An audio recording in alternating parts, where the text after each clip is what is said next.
Hoje, mais uma sexta-feira, às 19h30, estamos aqui ao vivo, representando o Centro Espírita Amor, Fé e Luz, e agradecendo muito a Deus pelo dom da vida, por esse trabalho que nos permite estudar, que é sempre muito bom, estudar o autoconhecimento, né? E se queremos saber todas as verdades sobre nós, precisamos passar pelo autoconhecimento e pelas verdades espirituais, desde que a gente se conceba como seres eternos, desde que nós consigamos admitir a continuidade da vida. Essa é uma verdade universal e precisamos lidar com ela, dar um pouco de valor às questões verdadeiras, aquelas questões que não passam. Oi, Mauro, boa noite, bem-vinda. Então, hoje, mais uma vez, só lembrando que todas as sextas-feiras estamos aqui ao vivo para fazer o estudo do Evangelho segundo o Espiritismo, e toda primeira sexta-feira do mês estamos aqui para falar em especial da nossa mentora Joana de Ângeles, é a nossa psicóloga, ela é a nossa orientadora, é aquela que nos traz mensagens bastante reflexivas sobre as verdades que ainda não enxergamos e que ela vem traduzindo para nós nessa série psicológica trazida pela psicografia de Divaldo Franco. Então, hoje nós vamos continuar o livro. Nós já estamos praticamente no final desse livro, Jesus e a Atualidade, e vamos estudar aí juntos, né, se Deus quiser, bastante livros da Joana. E lembrando que aqui na cidade de Araxá, quem tem a oportunidade de estar aqui, estão todos convidados, viu, Mauro, se quiser comparecer ao Centro Espírita Amor, Fé e Luz. As reuniões públicas presenciais, elas acontecem toda terça-feira na Rua Itapuru, número 181, é ali no centro, e é uma reunião bastante interessante, envolvente, com aquele clima de paz, né, onde nós tomamos o passe também, e lá também nós temos o estudo de Joana de Ângeles, só que é toda primeira terça de cada mês que nós fazemos esse estudo. Então, sejam todos muito bem-vindos também ao Centro Espírita Amor, Fé e Luz, presencial, para quem tem a oportunidade aqui na cidade de Araxá. É muito bom nós sentirmos a energia de um ambiente de espiritualidade, onde ali a gente se entrega, né, de coração ao coração amoroso do Cristo. E é um consolo. Hoje em dia é difícil, né? A gente vive tantas questões aí complicadas no dia a dia, um mundo de provas e expiações, ele não se espera que ele seja fácil para nenhum de nós. Então, ter um amparo sem julgamentos, ter um amparo firme da espiritualidade, ter essa confiança nas orações, né? A confiança de que quando nós fazemos uma oração somos ouvidos e que Deus, como um Pai infinitamente justo e bom, Ele tem uma visão muito mais ampla que nós, atende de alguma forma esse nosso pedido. É claro que dentro do bom senso nós temos até que saber o que pedir, porque como um pai que tem uma visão muito mais madura que os seus filhos na idade infantil, ele é um pai que não pode ceder a nós aquilo que vai nos prejudicar. e precisamos ter aceitação e a visão de que se algo que nós queremos muito não nos acontece, vamos pensar que tem um Deus, um protetor, né? Um protetor que está a todos os momentos por trás de nós, nos amparando, nos iluminando, nos intuindo através daquele soldadinho divino, daquele anjo de guarda, daquele mentor que está sempre conosco, mas que precisa ouvir de nós um chamado: vem me orientar, eu preciso da sua companhia, sozinho está difícil. Então precisamos de uma companhia o tempo todo no sentido espiritual. Temos que ter essa confiança nesse entrelace. Temos que ter uma credibilidade, uma fé raciocinada, no sentido de, se eu acredito de fato nas orações, eu acredito que eu estou sendo ouvida, estou estabelecendo de fato o contato, né, com a espiritualidade. Então, eu convido a vocês a me acompanharem numa prece. E nesse momento, antes da gente iniciar a prece, eu peço a vocês que mentalizem os familiares, mentalizem os amigos, mentalizem as pessoas que trabalham no mesmo ambiente que vocês, mentalizem os hospitais, onde vocês souberem que tem alguma pessoa importante para vocês, cara ao coração, que está necessitando de um amparo, de um esclarecimento, de uma força, de coragem, de um estímulo para continuar vivendo. Onde quer que estejam essas pessoas, mentalmente tragam essas pessoas para cá, coloquem ela ao lado de vocês, ouvindo a palavra do Cristo, ouvindo os ensinamentos, porque de fato não sabemos onde está o infortúnio oculto.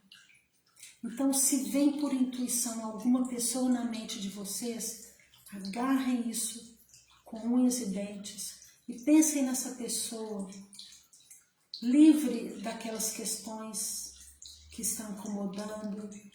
Pense nessa pessoa superando os obstáculos, superando as questões de saúde, superando a baixa autoestima. Pense nessas pessoas numa situação contrária àquela que as aflige no momento. Então, se tem uma pessoa com depressão, pense nessa pessoa feliz, segura, corajosa, com bastante fé, praticando a amorosidade, praticando a caridade, com uma vida leve, tranquila.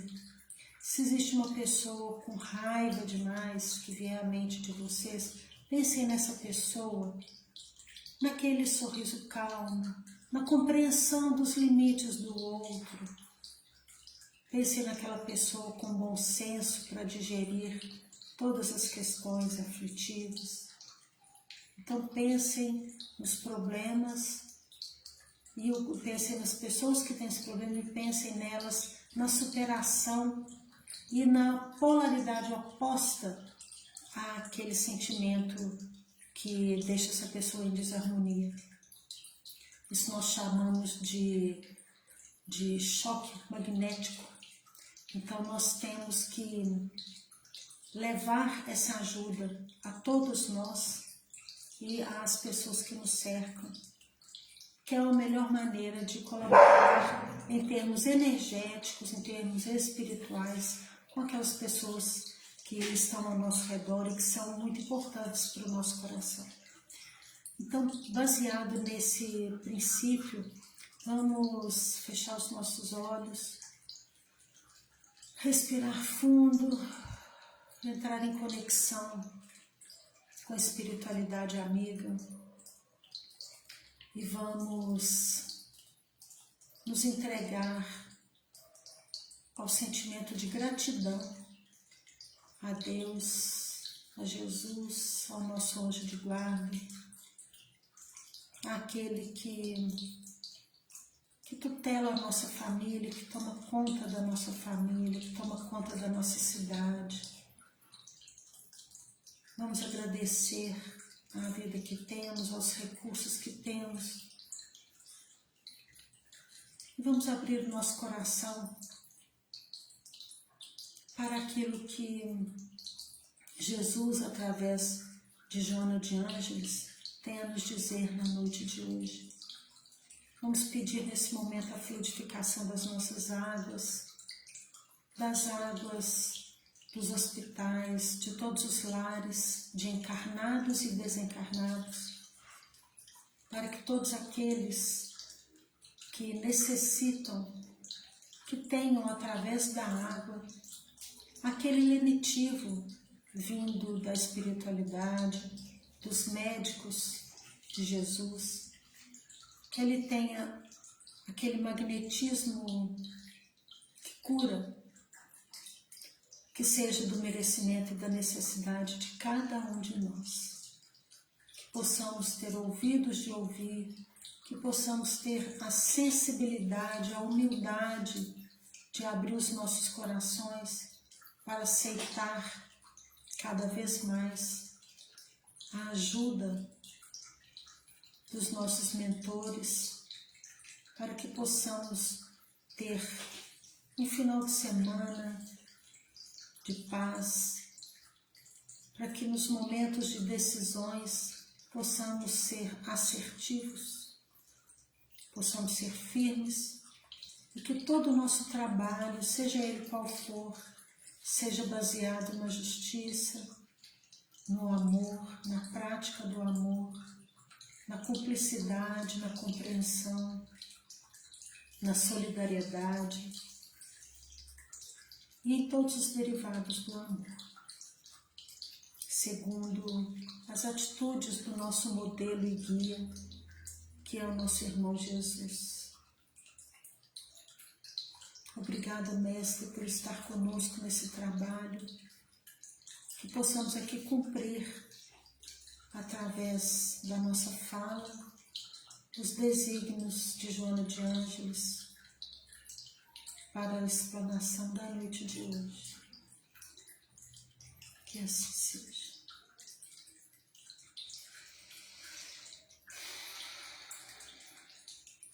Bom, então vamos lá. Hoje nós vamos continuando o livro Jesus e a Atualidade, de Divaldo Franco, no capítulo 15, intitulado Jesus e Tormentos. Aí aqui ele começa falando o seguinte, que de um modo geral o ser humano ele tem sido considerado como aquela estrutura física, né, um corpo de carne e uma estrutura mental ainda incompleta, como se fosse uma obra de arte inacabada. E nós temos desse princípio de que somos seres inacabados, feitos de corpo físico e alma, generalizando, nós temos uma tendência, ou nós estamos, cada um de nós está na questão da ociosidade, ou nós estamos num sofrimento muito grande em função de uma autopunição que não acaba nunca. Então ele divide nesse capítulo aqui, com relação a esse tópico, né, os tormentos da nossa alma, que nós estamos em dois grupos de seres humanos. Ou no grupo que está na ociosidade, ou no grupo que está na culpa, paralisado no processo punitivo por culpa de passado. E aí ele coloca aqui assim, que para quem está na questão do paralisado, na questão do ócio, nós temos o mundo como um simples lugar de prazeres. E isso é uma característica também de espíritos que habitam o mundo de provas e expiações, né? Então, faz parte da imperfeição humana, essa questão do ócio. Outra característica que ele coloca é que quem está preso no ócio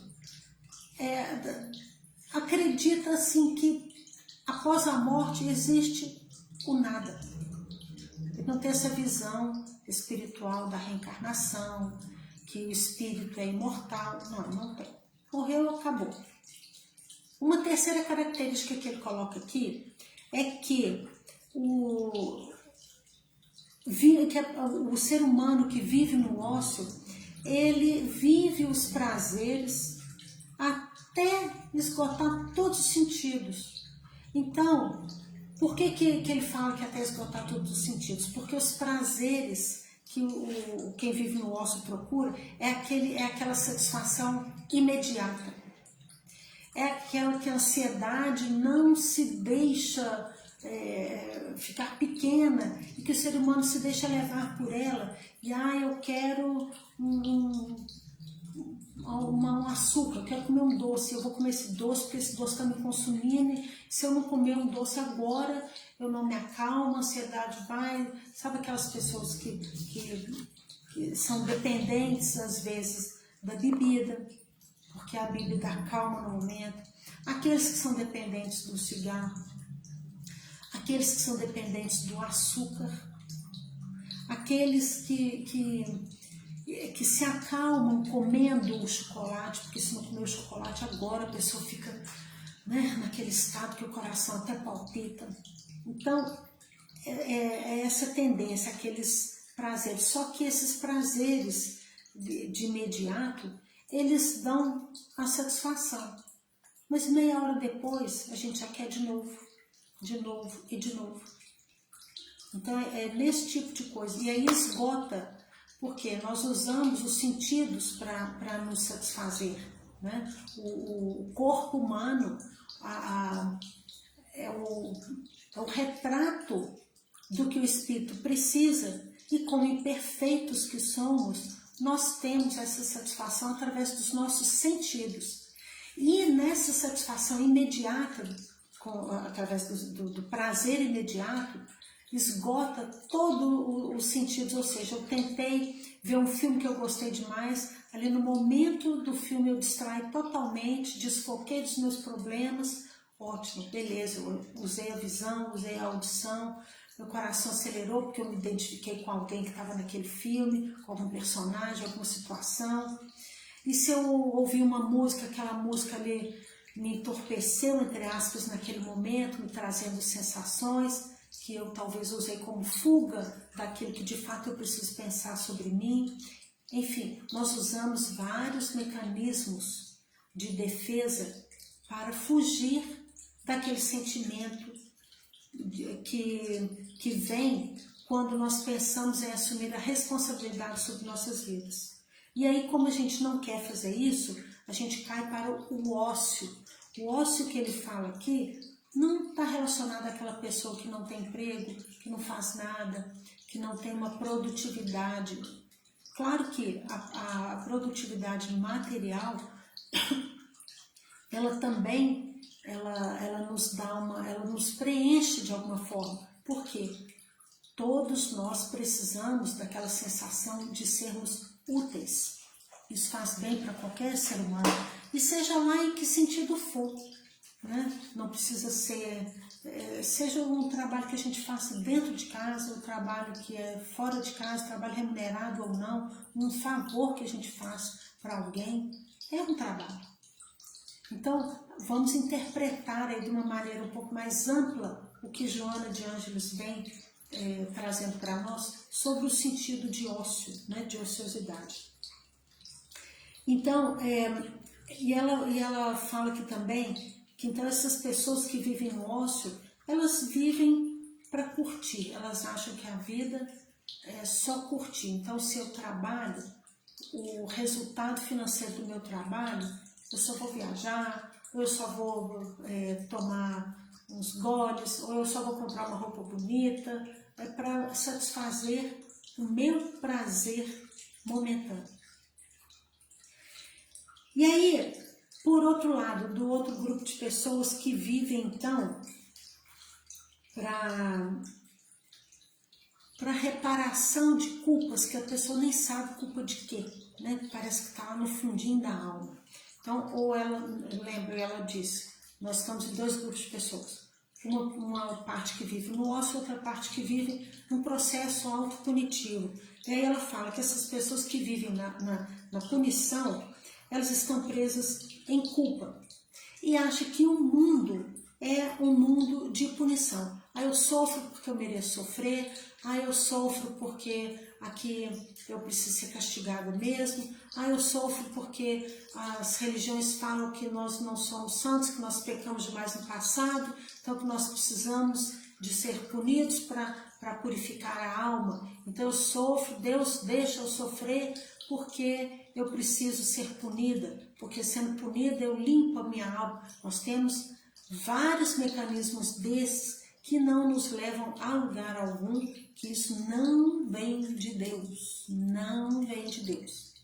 E aí ela fala então, que se nós estamos no grupo de pessoas que vivem na punição, nós estamos presos na culpa, achando que o mundo é só punição, por tudo que é sofrimento, eu estou sofrendo porque eu tenho culpa de passado. Nós temos assim, aqueles enganos fatais. O que ela chama de enganos fatais? Aqueles enganos assim, que nos colocam num caminho que não tem volta. Um caminho difícil demais. Por exemplo, essa questão religiosa mesmo de achar que Deus é punitivo. Então eu obedeço a Deus por medo. E eu levo a minha vida inteira achando que Deus vai me punir, então eu tenho que ser temente a Deus, não porque Ele me traz as verdades sobre mim, porque Ele me acolhe, porque Ele é meu Pai, porque Ele me ama, e sim porque Ele vai me castigar. E isso é um processo, um engano que me tira totalmente do caminho que Deus quer que eu trilhe.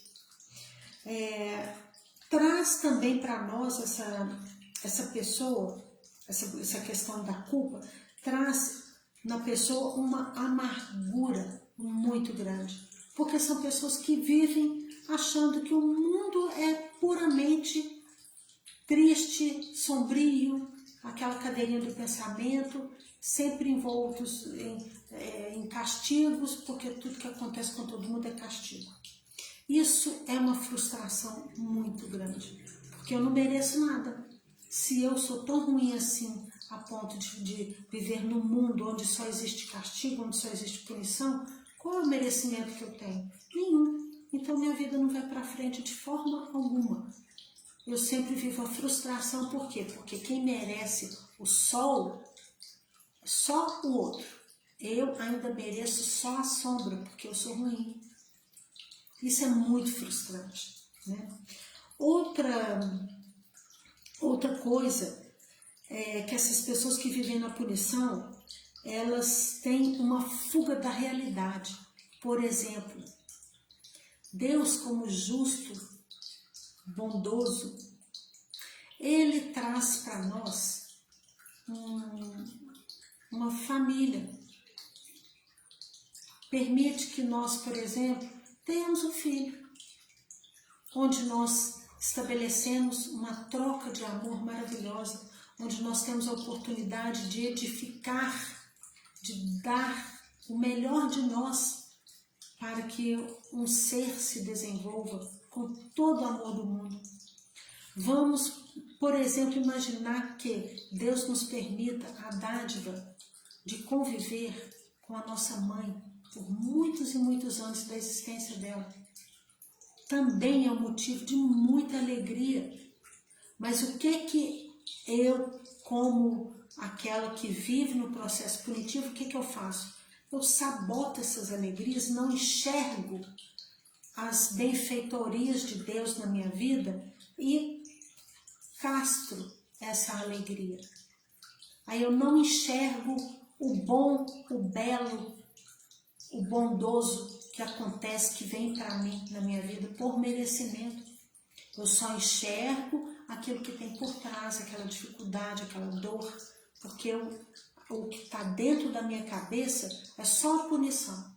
Não tem merecimento, não tem prazer, não tem nada disso. Aí eu saboto todas as alegrias que eu vivo, eu não consigo enxergar. Por quê? Porque eu tenho que viver no processo de autopunição. Vocês estão entendendo? E aí, nessa castração das alegrias que vem para mim e eu não enxergo, ou não aceito, melhor dizendo, eu fico recusando toda e qualquer mínima forma de satisfação. Por quê? Eu não mereço nada, eu só mereço castigo, então eu nem enxergo o que há de bom na minha vida. E aí eu fico na eterna insatisfação. Isso é muito triste, gente, muito triste. Então, ou nós estamos num grupo do ócio, ou nós estamos num grupo de punição, certo? Isso, né, para justificar os tormentos que cada um de nós vive. Perpassam mais ou menos por esses dois caminhos aí. E aí vem Jesus nos exemplificando um protótipo de felicidade, ou seja, um modelo de felicidade. Porque a vibração dele não era de culpa, não era de punição, a vibração dele era de amor.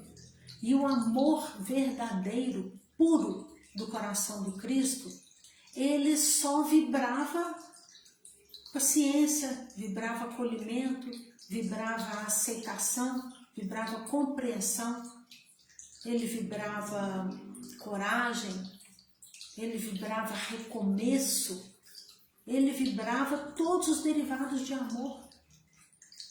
Então ele era leve por isso. Então ele, a princípio, né, olha qual a relação de Jesus com a natureza. Ele amava a natureza. Ele amava todos os homens, todas as formas de trabalho ele valorizava, todas, com simplicidade. E baseado nessa simplicidade dos trabalhos, vejam que quando Jesus se manifestou aqui, no nosso mundo material, quais foram os apóstolos, onde ele pegou aqueles rapazinhos? Ele não foi no sinédrio, ele não foi nos templos onde trabalhavam os doutores da lei daquela época. Ele foi no lago, ele foi aos pescadores, ele foi naqueles que teciam, né? Então, foi ali, através daquela vivência, que ele teceu as parábolas, para que a gente, através das metáforas das parábolas, nós entendêssemos um pouco mais das nossas verdades espirituais. E ele não condenava, apesar de saber a nossa condição humana daquela época, ele não condenava absolutamente nada disso. E aí também ele não condenava, mas também não dava um reforço àquilo ali. Hoje a gente chama isso de reforço positivo e reforço negativo. O que é isso? Se eu quero reforçar positivamente alguma coisa, eu falo naquilo ali e vou reforçar positivamente alguma coisa. Isso quer dizer que eu estou reforçando algo que seja bom? Não, eu só estou reforçando para aquilo ali acontecer mais vezes. Então, quanto mais, olha a pedagogia do Cristo, quanto que é maravilhosa. Quanto mais, se Jesus aqui, convivendo com seres humanos que eram cheios de fragilidade, cheios de mazelas, né? Cheios de comportamentos inferiores, afastados das leis do amor, cometendo erros graves. Se Jesus falasse, desse muita atenção àquilo ali e colocasse aquilo nas palavras dele sem parar, era uma maneira dele estar reforçando positivamente aquilo ali. Vamos dar um exemplo mais fácil aqui. Suponhamos que a gente viu ali alguma pessoa, por exemplo, pegando ali numa árvore uma fruta, e ela estava pegando aquilo de mau jeito, jogando pedra na árvore para a fruta cair, e estava machucando a árvore, machucando, e sem conseguir. Aí ele foi subir na árvore, por exemplo, e o galho caiu, quebrou, e essa pessoa, por não ter habilidade de lidar com essa árvore, tentando pegar aquele fruto ali a qualquer custo, ele acabou prejudicando muito a saúde daquela árvore e não conseguiu pegar as frutas que ele queria, até porque estavam verdes. Só um exemplo básico, assim. Aí eu, por exemplo, poderia ver uma cena dessa e ficar com aquilo na minha cabeça: poxa vida, mas como é que aquela pessoa tem coragem de fazer isso? Olha só, ela não podia ter feito isso. Uma árvore morreu porque judiou, e que pessoa tão enterrada? Ah, mas esse negócio, eu não estou conformada com isso. E não tira essa fala da minha cabeça. E nem a fala, aí eu comento com todo mundo esse fato que eu vi. Por quê? Porque eu fiquei presa nessa cena que eu vi do rapaz prejudicando uma árvore para pegar um fruto verde. Isso é um reforço positivo em cima de uma atitude negativa, ou seja, se eu tivesse apenas visto e tivesse pensado: poxa, essa pessoa poderia entender melhor, pedir uma ajuda para quem sabe pegar esse fruto que quer, ou se não pedir para quem domina isso daqui, vai pegar o fruto para ele não estaria estragando a árvore. E bola para frente. Mas como eu fico amassando barro na minha fala em cima de um acontecimento ruim, eu estou reforçando positivamente aquilo ali. E à medida que eu falo, quanto mais eu conto esse caso para as pessoas, mais ainda esse caso está espalhando, ou seja, ele está ficando maior do que na verdade ele é. E assim é um reforço positivo. Agora, Jesus, o que ele fazia nessas turbulências que ele via de todos nós? Ele silenciava, ele não ficava castigando e falando só naquilo ali. Não, ele deixava passar. Aí quando vinha um comportamento positivo, por exemplo, então, ao invés de eu ver uma pessoa estragando uma árvore, eu vi uma pessoa jogando a água naquela árvore. Eu vi a pessoa cercando a árvore para que as pessoas não jogassem toquinho de cigarro ali. Eu vi a pessoa tirando os galhos que estão secos, podando ali o mato que está ali em volta para que a árvore, tirando a erva de passarinho da árvore, por exemplo. Eu vi uma pessoa cuidando, plantando, pegando a semente que está ali caída no chão, em cima do cimento, plantando aquela semente ali em outro lugar, para que futuramente nasça uma outra árvore que dê aqueles frutos. É uma pessoa que está cuidando positivamente da árvore, da natureza. Então, aí sim, nossa, olha que bacana, eu vi isso, aconteceu isso, o rapaz fez isso, aquela moça também ajudou, e de uma semente, fizeram várias sementes, distribuíram para quem quis, e fizeram doações, né? Jogaram água, estão protegendo ali. E se eu conto isso para todo mundo, uma atitude boa, eu também estou reforçando positivamente alguma coisa. Só que para frutificar, atitude boa, atitude que precisa ser exemplificada para ela se multiplicar. Vocês estão entendendo o que é um reforço positivo? Eu posso estar falando demais num assunto negativo e posso estar falando demais num assunto positivo. Aquele assunto positivo, ele tende a se multiplicar porque eu falei demais nele. Aquele assunto negativo tende a se multiplicar porque eu falei demais nele. E Jesus fazia isso. Ele não condenava as nossas condições terrenas, ele silenciava e reforçava quando tinha atitude positiva. Ele falava era do amor, ele não falava do desamor. Ele falava da paciência, ele falava da fé, ele falava da força do trabalho, da força do carinho. Isso é uma maneira de reforçar positivamente aquilo que todos nós seres humanos precisamos. Então, e nessa questão, quando ele fazia esse reforço positivo, ele gerava respeito, ele gerava alegria entre os seres e abençoava todos com aquela calma dele, com aquela compreensão da condição humana. E isso é uma maneira dele se mostrar como um médico de almas que era, né? E propunha a essas pessoas metas mais elevadas. Ele mostrava através disso que nós podíamos e podemos alcançar metas morais mais elevadas do que essa que nós estamos agora no momento. E que essas metas, elas são conquistadas por esforço pessoal. Então, nisso, quando ele fala que nós podemos alcançar metas mais elevadas com o nosso esforço pessoal, ele está dizendo para a gente assim, olha, sai da culpa, sai desse ócio no sentido de, não só material, mas no sentido de ocupação mental com aquilo que de fato precisa ser ocupado a nossa mente.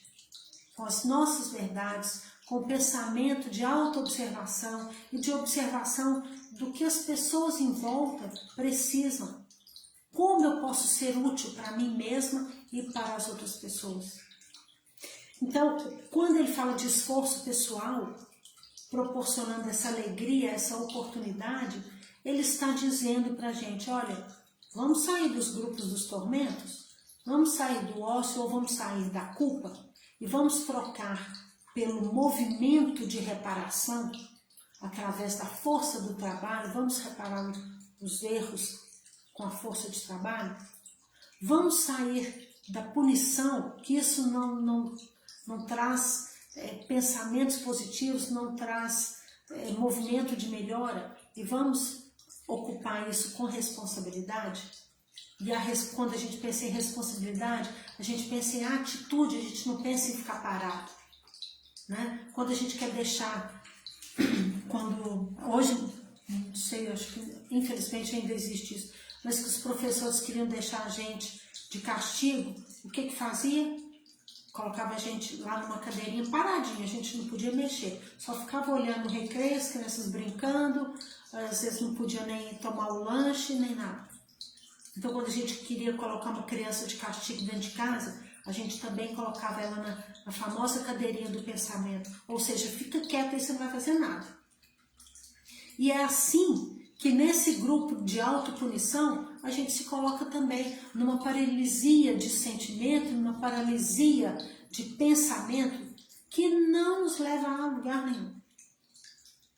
Mas se a gente trocar isso por responsabilidade, a gente já, bom, peraí, então quer dizer que eu posso fazer alguma coisa para melhorar? Então eu vou fazer. É isso que Jesus quer de nós, pelo amor de Deus. Não é culpa nem é ócio, é atitude, é renovação.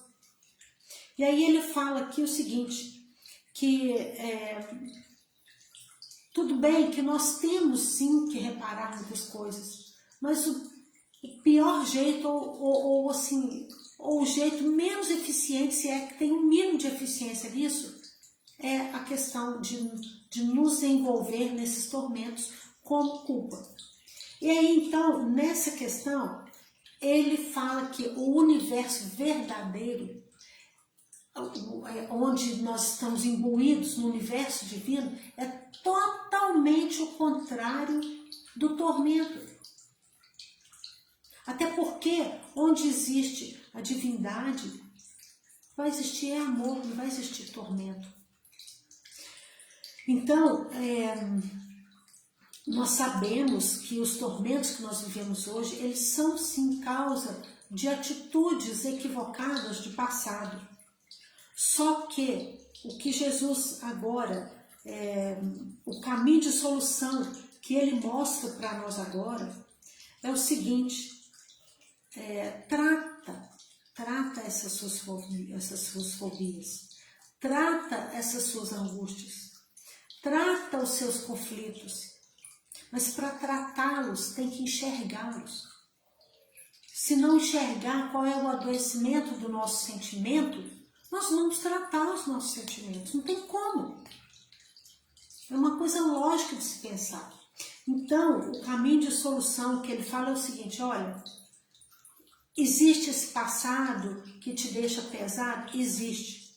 Só que nós vamos inverter as coisas.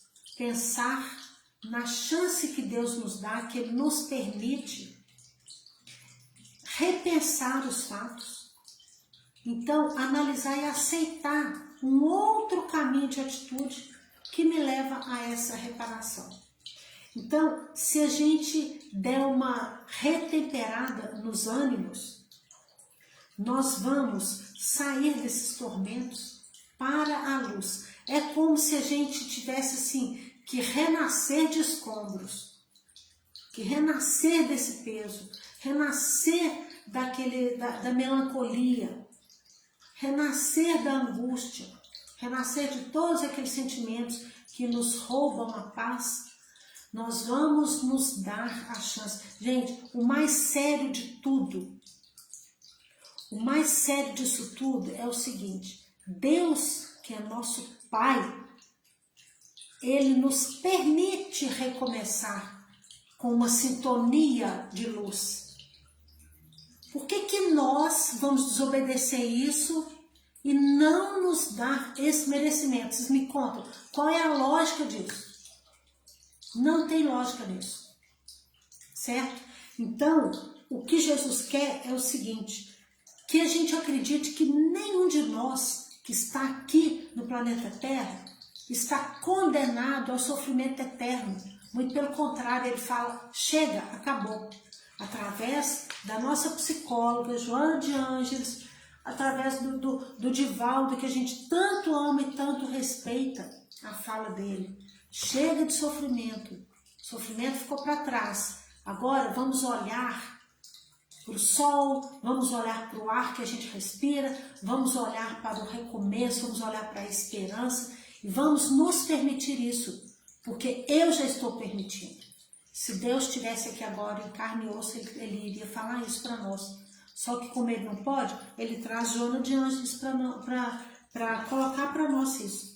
Né? Que todos nós estamos aqui com a oportunidade de ir e vir, de retornar ao mundo, é exatamente para isso, não é para ficar repetindo sofrimento, é para fazer diferente, de um jeito que seja mais favorável a nós, para que a gente adquira força moral, força mental, de reparar os erros, baseado na alegria e não no sofrimento, porque com sofrimento, vocês já viram quando a gente está muito triste, que a gente tem uma notícia ruim, ou que a gente está doente, parece que a nossa respiração fica difícil.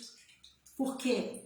Porque os pensamentos contrários ao amor, os pensamentos que são pesados, que são frustrantes, que são depressivos, eles tiram a energia do nosso corpo. E o nosso corpo tem que trabalhar dobrado, fisicamente dobrado, para manter a nossa saúde. E muitas vezes não consegue. Aí é onde a gente tem dor de cabeça, a gente tem dor no estômago, o coração adoece, aí começa a aparecer vários sintomas do nosso corpo, né? O joelho, o ombro, fica tudo pesado, a gente fica mais curvado, né? Caído mesmo, porque a gente só olha para baixo, para o chão. Quando a gente começa a olhar para cima, olha para o sol, olha enxergando que Deus é algo mais elevado, até anatomicamente falando, a gente tem que olhar para cima. Quando a gente está num choro compulsivo, tenta olhar para cima, seu choro para, porque anatomicamente não tem como ficar chorando olhando para cima. Agora, fica olhando para baixo, aí o seu choro vai continuar compulsivo.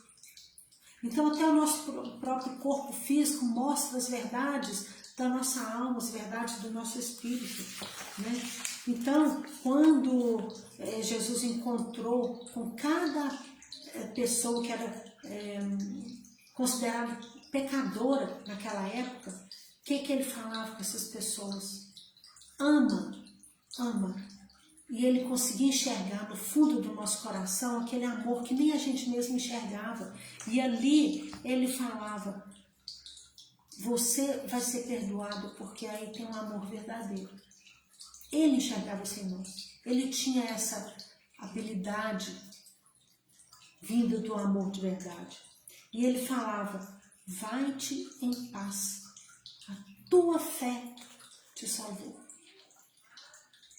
E aí, esse amor que se converte, né? Esse amor que ele traduz em reparação de erros, ele é o que Jesus fala, que Joana de Ângeles fala aqui no livro, ele chama isso assim, de uma medicação moral eficiente para todas as nossas chagas do corpo e as nossas chagas da nossa mente, as nossas chagas da nossa alma.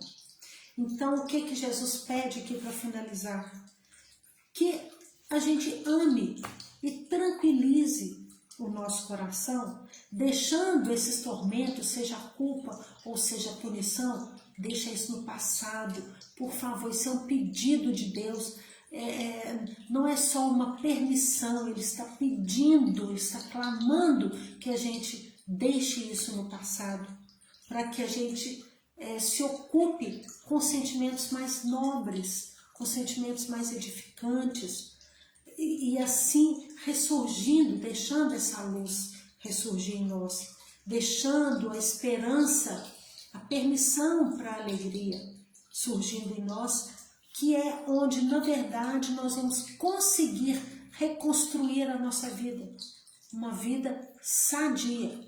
Pensando na culpa e na punição, no ócio, nós não vamos ter vida sadia de forma alguma.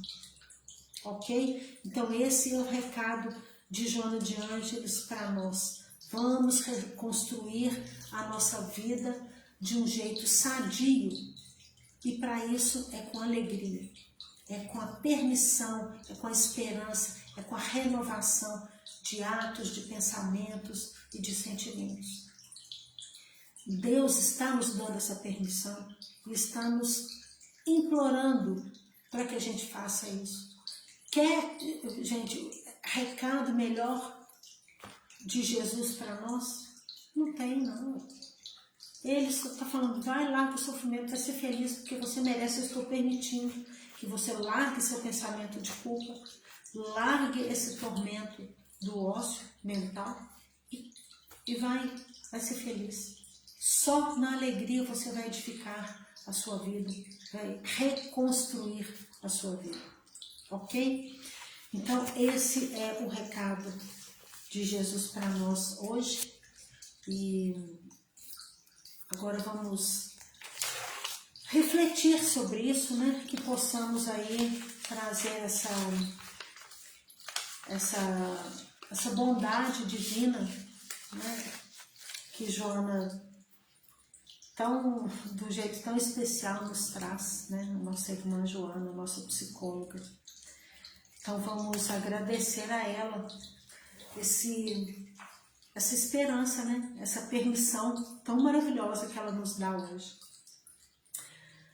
Então vamos fechar os nossos olhos, agradecer a Joana de Ângeles pelo recado tão maravilhoso, tão leve que ela nos traz, e um pedido que nos favorece muito viver as alegrias com mais suavidade, para que a gente possa angariar forças para seguir em frente e fazer o que de fato nós precisamos fazer para assumir as responsabilidades sobre a nossa vida, sobre a nossa conduta.